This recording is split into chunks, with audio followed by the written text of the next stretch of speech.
झालाच पाहिजे, सिमेंटरीकरण झालंच पाहिजे, सिमेंटरीकरण झालंच पाहिजे।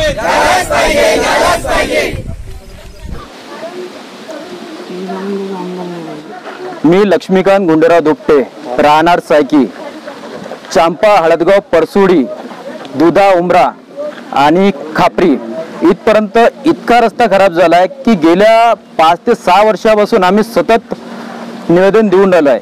आणि निवेदन दिल्यानंतरही आम्हाला एवढंच सांगण्यात आलं आहे की यावर्षी होणार, पुढल्या वर्षी होणार, ऑक्टोबरमध्ये होणार, असं सांगत आम्हाला आता 15 ते 20 वर्ष होऊन राहिले की आम्ही या आधी पण निवेदन दिले आहे, पण आता 5 ते 6 वर्ष झाले आम्ही कंटिन्यू निवेदन दिलं आहे।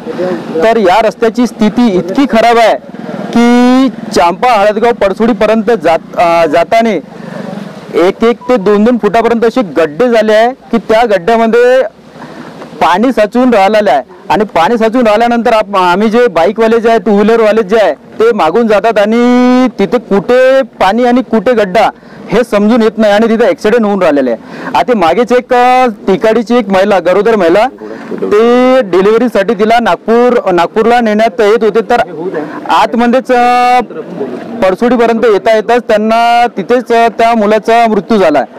तर आम्ही आता कुठपर्यंत सहन करणार? आता आमची सहन करण्याची शक्ती हे संपली आहे। आणि जसे आता मागच्या वेळेस आमदार साहेब सुद्धा आले होते, त्यांनी पण आम्हाला सांगितलं, सगळे आम्हाला सांगू इथून चालले गेले, पण अजूनपर्यंत या रस्त्याची स्थिती जे आहे ते आहेच।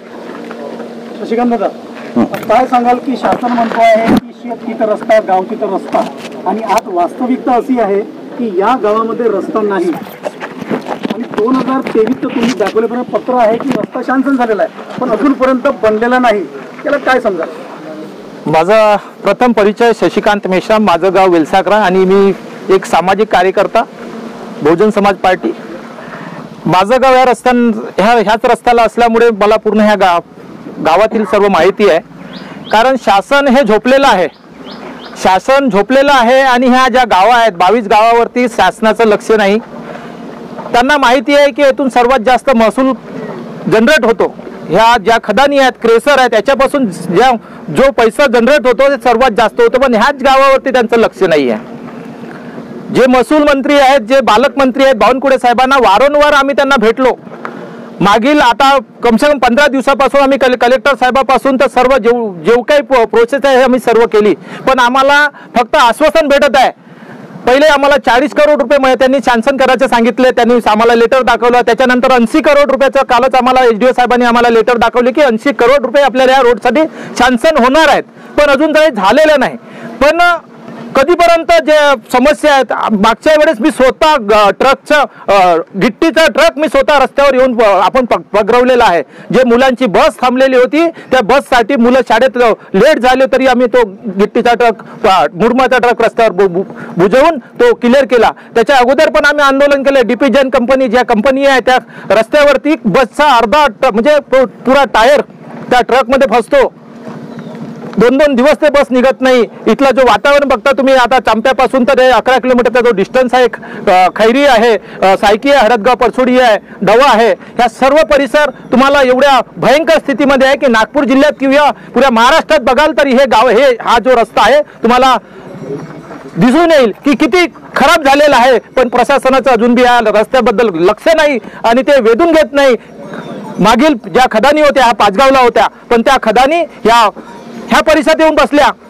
पण आता मी एका यादवजी म्हणून खदानवाले आहेत त्यांच्यासोबत बोललो, त्यांना म्हटलं की आम्हाला जे पाहिजेत म्हणजे रोड जेव्हा शासन होईल 3-4 महिने लागणार, पण आम्हाला सध्याच्या परिस्थितीमध्ये जो 12 किलोमीटरचा रोड आहे, 11 किलोमीटरचा रोड आहे, तो आम्हाला त्वरित तुम्ही सुधारणा करा, त्याच्यावरची चुरी टाका, त्याच्यावरती लोलर घुमवा, त्याच्यावरती पूर्ण हे करा, त्याच्यानंतरच आम्ही हे करू। पण त्यांनी ते ऐकायला तयार नाही। त्याला म्हटलं की तुम्ही येऊन आम्हाला फक्त 5 मिनिटासाठी भेट द्या, पण काही त्यांचं उत्तर नाही। जे स्थानिक प्रशासन जसं प्रायव्हेटिकमध्ये जिल्हा परिषद आहे, त्यानंतर खनिकर्म अधिकारी आहे, या मग जिल्हा कलेक्टर साहेब आहेत, यांच्याकडे पाठपुरावा केल्यानंतर त्यांचं काय म्हणणं? त्यांचं फक्त आश्वासनवर आश्वासन, आश्वासनवर आश्वासन, आश्वासनवर आश्वासन, बाकी काही नाही. फक्त आम्हाला सांगतात की 80 करोड सँक्शन झाले, 40 करोड सँक्शन झाले, अगदी काही वेळात आम्ही ते तुम्हाला लेटर देऊ, पण काही ते करू शकू नाही राहिले. त्यासाठी आम्ही जोपर्यंत रस्ता बनणार नाही तोपर्यंत आम्ही कंटिन्यू आंदोलनाच्या स्वरूपातून, शांततेच्या स्वरूपातून आम्ही आंदोलन करत राहू. बावनकुळे साहेबांचं काय म्हणणं यावर? बावनकुळे साहेबांचं कालच म्हणणं झालं, म्हणजे त्यांच्यासोबत ढगे साहेब बोलले, त्यांना पण आश्वासन दिलं आहे की बा आम्ही लवकरात लवकर, माझं लक्ष आहे त्या ह्या रस्त्यावरती. मला सांगा, बावनकुळे साहेब बीजेपीची सरकार 10 वर्षापासून आहे, 10-15 वर्षापासून आहे. इथे प्रॉपर बीजेपीचे आमदार सुधीर पारवे, राजू पारवे आणि जे खासदार होते तुमाने, त्यांनी आतापर्यंत ह्या रस्त्यावर लक्ष का बरं दिलं नाही? त्या रस्त्यावरती का बरं लक्ष नाही ना? आता जे विद्यमान आमदार आहेत संजयजी मेश्राम, त्यांची सरकारच नाही, त्यांच्याजवळ फंड कुठून येणार आणि ते कुणी सँक्शन करणार? तरी आमची मागणी आहे की बावनकुळे साहेब हे महसूल मंत्री असून त्यांनी लवकरात लवकर ह्या रस्त्याबद्दल लवकरात लवकर डिसिजन घ्यावं. कारण आता येणाऱ्या दिवसात 15 दिवसात शाळा चालू होणार आहे आणि येथील 22 गावाचे जे मुलं आहेत उमरेडला शाळेत जातात किंवा चांप्याला जातात किंवा इथून नागपूरला जातात, या सर्व मुलांचं एज्युकेशन खराब होत आहे. तुम्ही बघता इथे जाण्यासाठी बस नाही आहे, ट्रकामध्ये जाऊन महिला प्रवास करतात. तुम्हाला आताच दादाने सांगितलं एका महिलेचं डिलिव्हरी या रस्त्याने झटक्यामुळे ते मूल दगावला. ह्या सर्व गोष्टी आहेत. जर आम्ही ह्या 1-2 महिन्यामध्ये जर हा रोड सँक्शन झाला नाही तर आम्ही याच्यापेक्षा तीव्र आंदोलन करून रस्ता रोको, जे हायवेवरती रस्ता रोको आंदोलन करणार आहोत. ढगे साहेब, बावनकुळे साहेबांसोबत तुमचं परस्पर बोलणं झालंय, काय सांगू की वास्तविकता सांगितल्यानंतर बावनकुळे साहेबांचा काय रिप्लाय आला?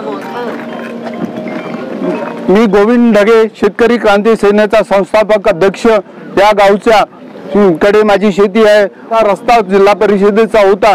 आमच्या बावनकुळे साहेबांसोबत तुमचं काय बोलणं झालं त्यावरती आम्हाला? बावनकुळे साहेबांना 1 तारखेनंतर आम्ही पाठपुरावा केला. त्याच्या अगोदरही 4-5 वर्षापासून वेगवेगळ्या माध्यमातून या गावचे प्रगतिशील विद्यार्थी आणि प्रगतिशील नेते त्या ठिकाणी बावनकुळे साहेबांशी आणि अखेर प्रशासनाच्या अनेक लोकांशी संबंधित निवेदनं देत होते.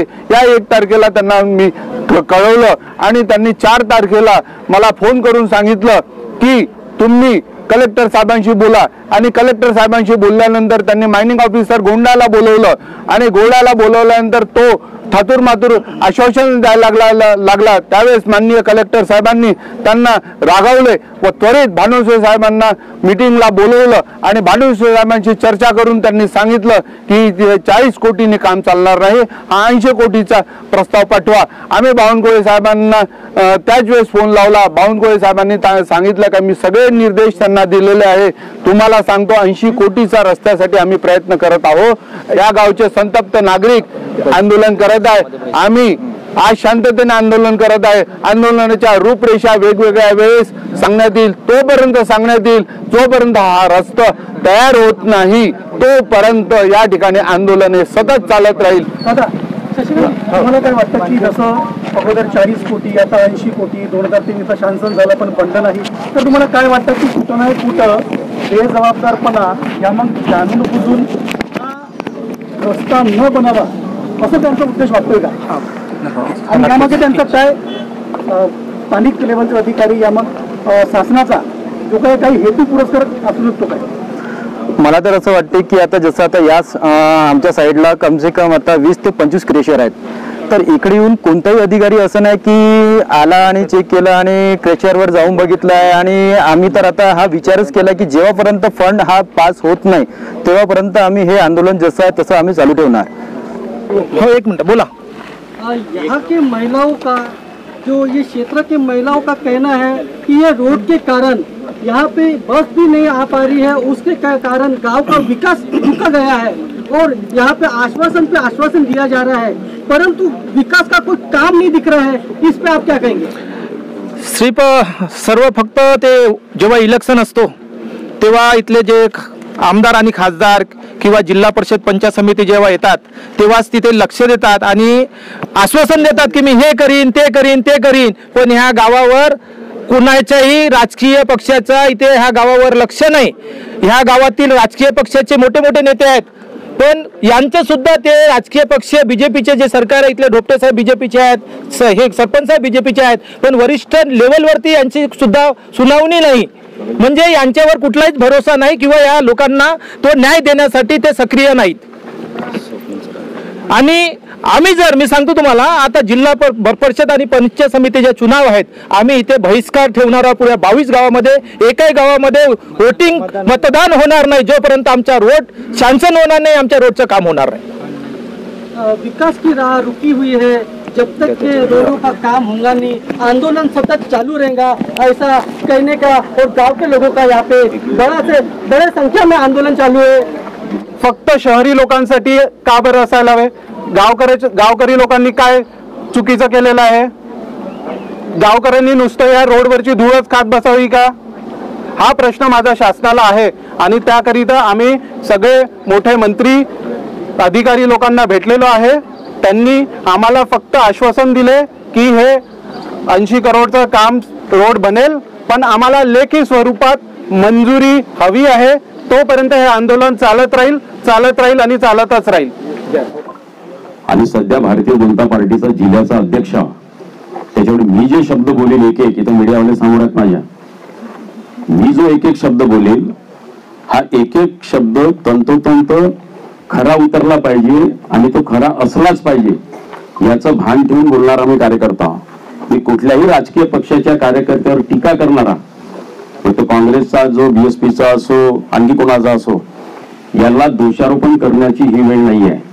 सगळ्यांनी आपापल्या प्रयत्नाने काम करण्याचा प्रयत्न केला असेल, पण तो झाला इतिहास. पण मी जो काही अभ्यास या क्षेत्रात केला, मला हे माहित आहे की हा रस्ता एमडीआर आहे. म्हणजे रस्त्याचे प्रकार असतात. पहिले व्हीआर असतो, मग ओडीआर असतो, ज्याला इतर जिल्हा मार्ग म्हणतो. आता हा अपग्रेड झाला, हा एमडीआर आहे. कालच रात्री बावनकुळे साहेबांकडे आमची 1 वाजेपर्यंत मिटिंग होती.